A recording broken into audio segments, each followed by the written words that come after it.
I was glad that I was right about the whole stuff with Taiyo and all the mental manipulation that the dude was doing to him. I'm still trying to remember some of the names of like the I mean, more of the antagonists. Like some of the, I think for the most part, I've got names down. I mean, like I said, I've only read this through the series once. I do plan on doing a reread so I can get the names branded into my head. That's one thing. Like I'm not gonna get every take right, but if I can get every name right, that's at least something.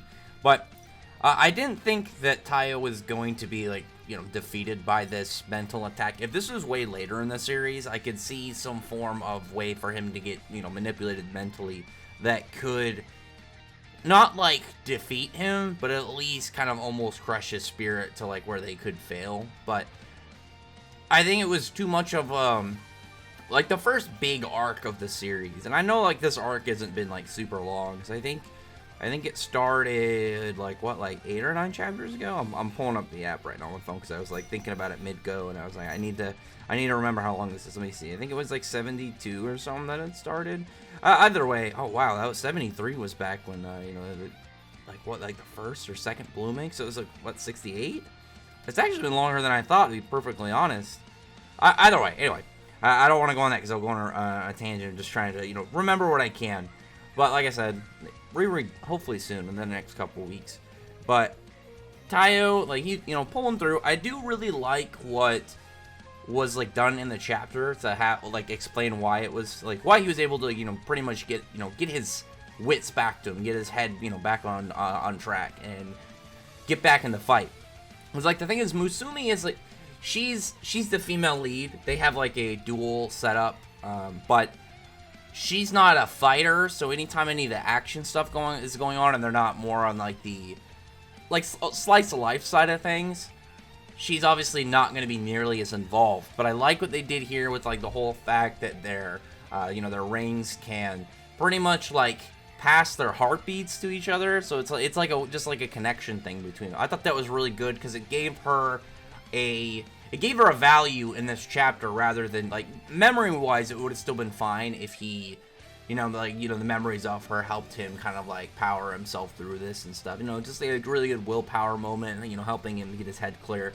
But I thought this still, I think this was a better choice because it made Musumi's whole thing more relevant in what's going on. Because like I said, if she's not in the fight, she can't ever get like, she's not gonna get the same thing as like a team up between like the main character and, you know, the romantic interest character one. I mean, it's pretty much for sure, obviously, like they're married in this one, so you know what I mean, though.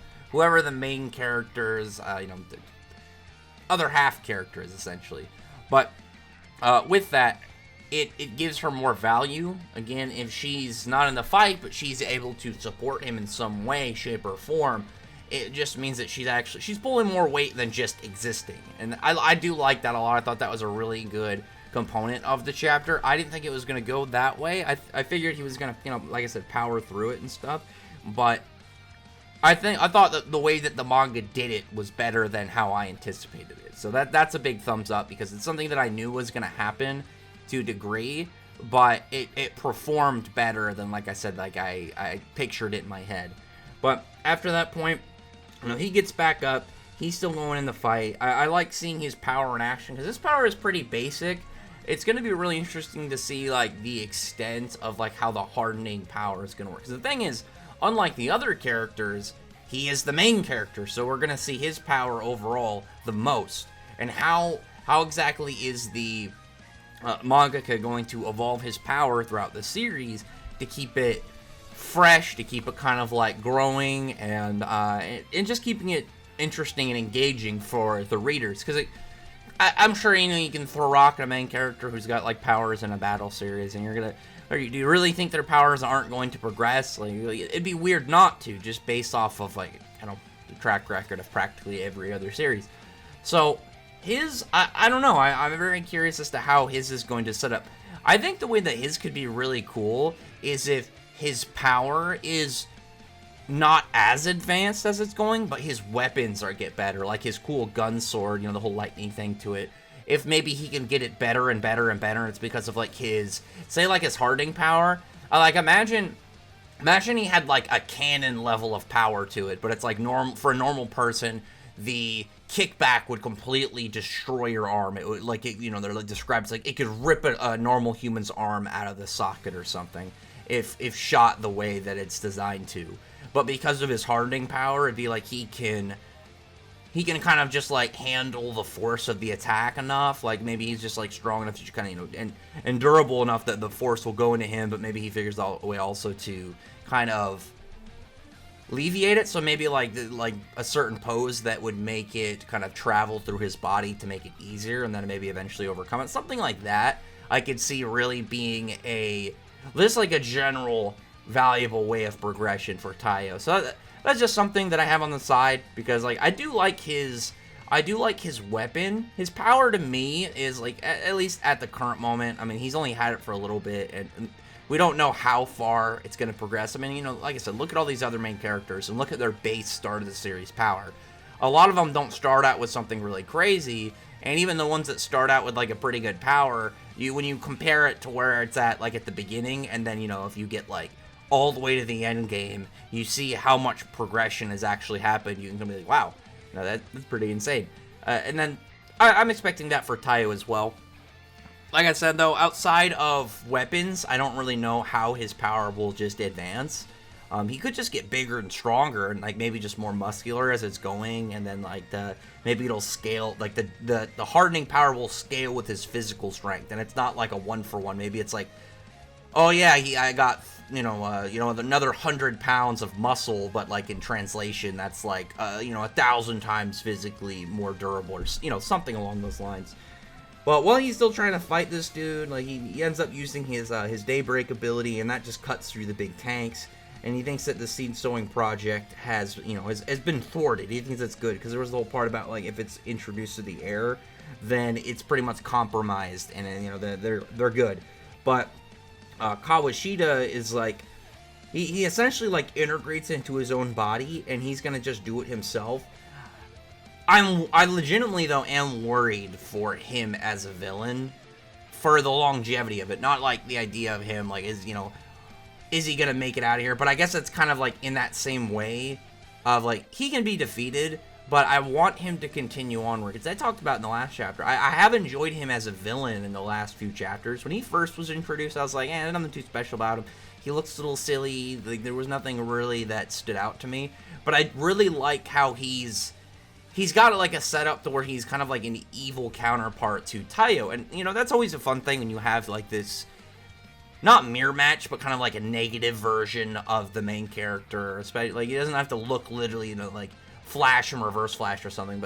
But their whole setup, you have Taiyo as, like, the current head of the Yozakura family's, you know, husband. And then you have, not the same, like, you know, they're not married, but, like, Kawashita with the first head, and being, like, kind of partnered with her to a degree. I think it's a really cool, just general power. And then where you have Taiyo's power as, like, this kind of strengthening, I mean, to a degree strengthening, but hardening for both defensive and protecting, on top of just, like, how he can use it for offense. And then you have Kawashita, who's got, like, this high-speed regeneration and mutation power. So he's able to take damage, but he's able to recover from it, and then kind of, like, use that to his advantage. It's a really cool matchup between the two of them that I do enjoy. But after that point, when it seems like things are starting to get a little bit overwhelming for Taiyo, because Taiyo, like I said, Taiyo's, like, he's moving along. He's made a lot of progress, but he's definitely can't keep up with this dude. Like, this is too much for him. You have a guy who's, like, had his powers for, like, 70 plus years, who's also, like, a really smart scientist, who's got all this prep time and all this, like, knowledge and information to get ready to, to mess with him. Whereas, like, Taiyo's had his power for what, like, a couple weeks? I don't remember the exact time, but I know he hasn't had it very long. And he's only been in this, dangerous life for relatively a short period of time. So I don't really blame him for, not having the best pushback against this dude. But when things are starting to look a little down, that's when the rest of the family shows up. The other ones I would be like, I don't really know how they're going to do, but Kiyochiro, I'm still forgetting how to pronounce the older brother's name. Kiyochiro? I'm going to remember one day. I forget it like every time. But him there is like, things are actually looking potentially like winnable, because we know that he's way more powerful than obviously everybody else in the family. Like, they definitely need him to be like, was it? Oh my god. Some of the names, like I said, I'm trying to get down. The oldest sister, Futaba, I think is her name. But she's also obviously really strong. But like compared to the oldest brother, like she's not even close. Like I think they're relatively close in terms of like we've seen they can fight like around par on physical strength. But his power is just so much. Well, his blooming ability. Actually, no, we haven't even seen his blooming ability. I'm trying to remember. Like I said, I need to do rereads just so I can kind of actually know for sure like certain stuff like that, so I don't kind of like catch myself without being doubtful. Tell me in the comments. I don't think we've seen his blooming, have we? But it's just his weapon usage by itself is insane. So if we haven't seen his blooming, it's gonna be crazier, upon reveal. But anyway, other than that though, comment below, thumbs up the video, befriend the like button, subscribe button, and tell me your thoughts about this chapter and stuff. And other than that, appreciate everybody's already subscribed. Thank you all for listening. Bye.